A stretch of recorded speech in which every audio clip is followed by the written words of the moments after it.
Hi, I'm Aiman. Welcome back to one of my auto repair videos. In this video, I'm going to show how to remove the AC compressor on a 2010 Honda Insight. Today we're removing this unit down there. And this is just going to be a removal video. We're going to be doing a separate video on installation. So we're going to be installing this unit here, and we're going to use this AC compressor here, it's remanufactured, as a way to see what bolts and what attachments we have to take out. So first off, on a first glance, you can see that there are 4 bolts that we will have to take out. Those are 12 millimeters. And there's also 2 hoses. One of them is a high pressure and one of them is a low pressure hose that we have to take out. In order to take those out, they also have 2 bolts. Now let's look inside the under the hood. Before you start removing the AC compressor, first you have to get access to it. And in order to do that, first you have to jack the car up. Then you have to take off the tire, and then you have to remove the belt. Now we don't have a specific video on how to remove the belt, but we have. I did show you how to remove the belt in another video. I believe it's when we replaced this pulley here. So go check out that video if you're interested in how to remove the belt. It's very simple. All you have to do is pull back the tensioner and then just slip the belt out. Anyway, when we get access to the AC compressor, you can see just what bolts we have to remove. Like I said, there are these 2 hose bolts that we have to, actually, let me use this wrench to indicate it. You can see that there are these 2 bolts here that are attaching the hoses to the AC compressor that we have to remove. And like I said, at the bottom here on the side, there are these 4 bolts that we will have to take out. And those are going to be very tricky to take out. If you have small hands, what we're going to do is we're going to remove those bolts from the bottom. If you have big hands, it's probably best for you to remove the radiator so that you can access them that way. When you remove the compressor, you'll see that on the remanufactured unit, it doesn't look like there's a lip to hold it up. So it's very important that you place something under the compressor, like a jack, to hold the compressor up when you do remove it eventually, because it's just going to fall out.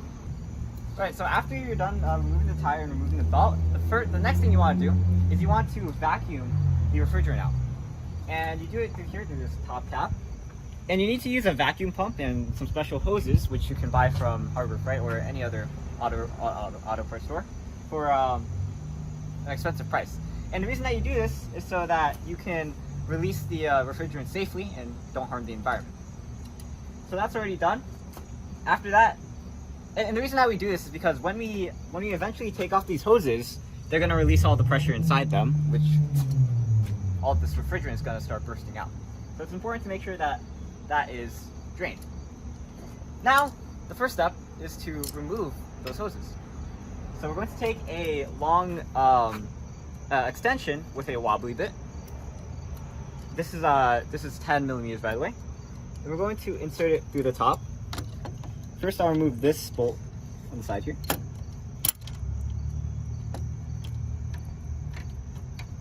And then we're also make sure you put PB blaster if you feel like it's not moving, in order to make it easier to move.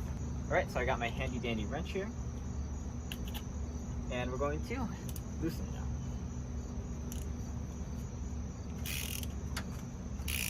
Get a look at this.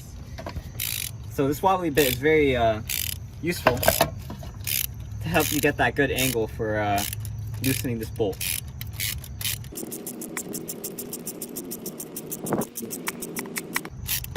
Okay, I think it's loose enough to remove by hand. Let me reach down and try.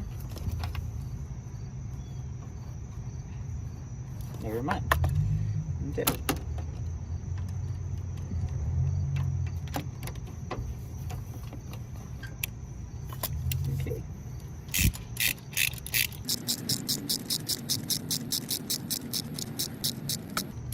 Okay, now I think it's loose enough to remove by hand. There we go. So this is what the bolt looks like for the low pressure hose. Let's put that in a safe place. And while we're here, we'll also remove the bolt for the high pressure hose. Okay, so now for the high pressure hose, this one's also going to require a bit of finagling. Okay, and now we're going to loosen it. Very simple.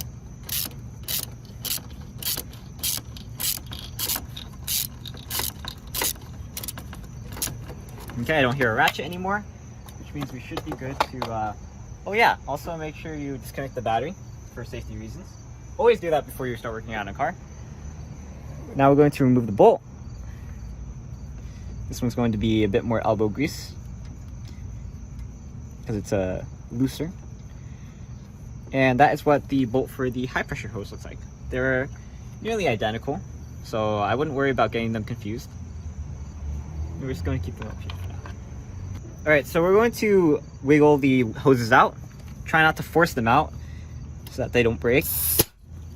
As you can see, when I release the hose from the hole, you heard that loud pop. All that pressure is escaping. That's why it's important to make sure that you leak the system, or you vacuum the system before you do this job. So that's the low pressure hose out. Now we're going to wiggle the high pressure hose out.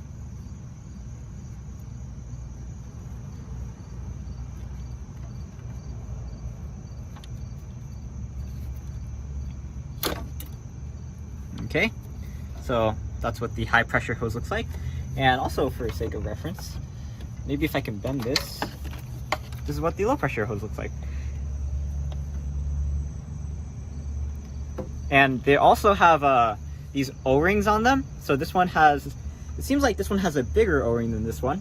So make sure that when you're removing these, that you take care of these O-rings. That's why we wiggle them out instead of just forcing them out. You want to be careful with the hoses as you're taking that out, because I know some people don't replace these O-rings after when they're doing a job like this. Whenever you have a job where you have to replace a part that has an O-ring, you always replace the O-ring. And the O-ring itself is not very expensive to replace. You can get tons of aftermarket ones for very cheap to replace them. So if you ever do a job where you have O-rings involved, always replace them. I know some people, like my late uncle used, never replaced them because they thought they were good. But just for safety reasons and just in case, always make sure you replace those O-rings. But that's for the installation video. Let's get to the rest of the fasteners. Alright, so there are two ways, or actually maybe there are three ways, to remove these top bolts. So the first one is from the top. You can use a regular ratchet wrench and just reach in from the top and loosen them by positioning this correctly. And you need to be able to maneuver this. And the second way is, if you, like I said, if you have big hands, then you just remove the entire radiator, and that will allow you to get more access to the top bolts, so that you can loosen them. Or the third way, you can do it from the bottom, and you want to use a socket wrench like this that can sort of reach over the compressor, and you'll see when I go from the bottom, I can angle my wrench up around the compressor, find the bolt. Can you see from the top? And then I can loosen it. And this is, there we go. And then you want to keep loosening it. We're going to do the top bolts first, and then we're going to get the bottom bolts after. Alright, so actually, standing up now, I realized that we're going to be blocked by the jack when we try to remove the bottom bolts. So it's probably best to remove the bottom bolts and then the top bolts. So that's going to be our plan. But before that, by the way, if you want to reuse your compressor, make sure you stuff the holes with paper towels or something similar, just to prevent any contaminants from going into the compressor. That is if you want to reuse the compressor. And before we get to the bolts, we have to remove this fastener on the side. I'm not sure if you can see it. Can you get it? Right here. Okay, so you can access that fastener easily from the bottom. And all you need to do is squeeze these together. This is very tiny, so instead of using my hands, I'm going to use pliers. Squeeze those together. Alright, so this is a way better angle. We're going to remove this cable right here. And in order to do that, we have to pinch it. So we're going to pull down on it. And actually, first thing we should do is we should remove this harness surrounding the cable. We just pop that back, and this allows you to pull the cable back. And now we're going to unhook it. There we go. And that is what the cable looks like. All right, so now we can get to removing the bolts. So like I said, we're going to do the bottom bolts first. All right, so because the bottom bolt is so rusted, we want to be a bit careful with it. Make sure you put PV Blaster on it to make it a bit looser. And also, instead of using a 12 point like we have here, we're going to use a 6 point just to avoid stripping it, because we actually did kind of strip it before when we were trying to loosen it. So we're going to take our 6 point, put that on, and loosen it. Okay, looks like we can, oh, never mind. As soon as I stop hearing that ratcheting, that's when I know I can loosen it by hand. And I'm also going to loosen the right side.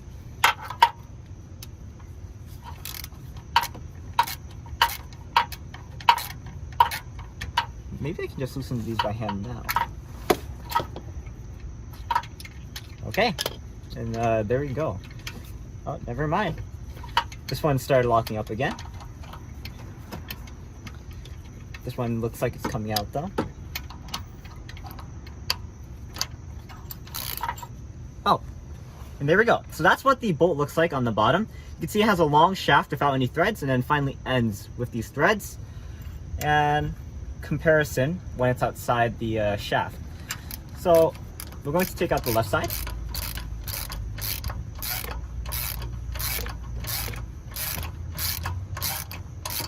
As you can see, the entire compressor looks like it's shaking right now when we get this bottom one, and that's because we loosened the top one. I'm guessing that if you didn't loosen the top one yet, it won't look like it's shaking. But you want to be careful right now, just in case it falls.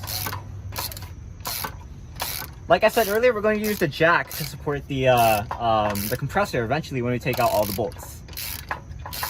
Alright, so it looks like we don't have to take the bolt fully out. It looks like it's already loose. So now what we're going to do is we're going to support it from under with the jack. Alright, so we supported the AC compressor with a jack. Now, if you're uncomfortable with using a jack, you can always use a milk crate and put some wood on top of it just to reach the underside of the compressor. And you know, even if it doesn't drop down, you know, we're still supporting it just in case. But it looks like it can't go left, it can't go right, can't go forward or back. It looks like it'll drop straight down. So we're just going to loosen these top bolts and see what happens. So I'm going to loosen the left one. I don't know if you can see it, so let me move my hand out of the way.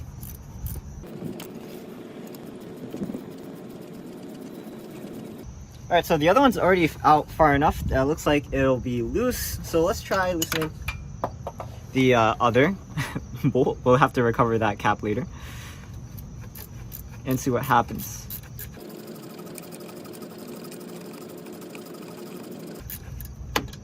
Oh, you guys see that? So it looks like it's loose on here. And it doesn't look like the bolts are out, but you can see that the entire AC compressor moves on that shaft. So it looks like as soon as you remove these bolts, it's going to drop straight down. So be careful. Okay.